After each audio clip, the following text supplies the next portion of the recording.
وَإِن كُنتُمْ عَلَىٰ سَفَرٍ، اور اگر تم سفر پر ہو،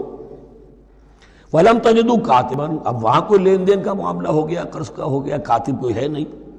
فَرِحَانٌ مَقْبُوضَةٌ، تو کوئی گروی شے رکھ لو قبضے میں، فلاں شے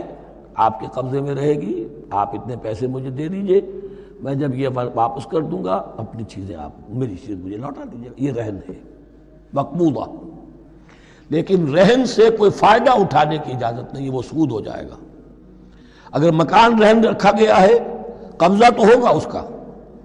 لیکن یہ کہ وہ اس کا کرایہ نہیں لے سکتا، کرایہ مالک کو جائے گا، اس سے کوئی استفادہ نہیں کر سکتا اس مال سے۔ رہان مقبوضہ۔ فَإِنْ أَمِنَ بَعْضُكُمْ بَعْضًا، پھر اگر کوئی شخص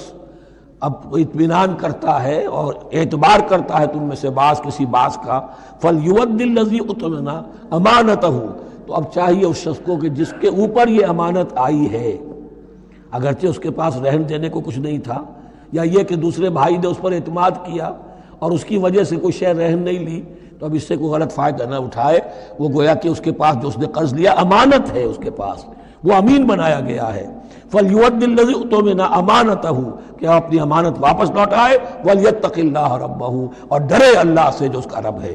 وَلَا تَكْتُمُوا الشَّهَادَةَ، اور دیکھو گواہی کو چھپایا نہ کرو، وَمَن يَكْتُمْهَا فَإِنَّهُ آثِمٌ قَلْبُهُ، اور جو کوئی گواہی کو چھپائے گا تو اس کا دل گناہ میں مبتلا ہو جائے گا، دل داغدار ہو گیا تو رہ کیا گیا۔ واللہ بما تعملون علیم، اور جو کچھ تم کر رہے ہو اللہ اسے جانتا ہے۔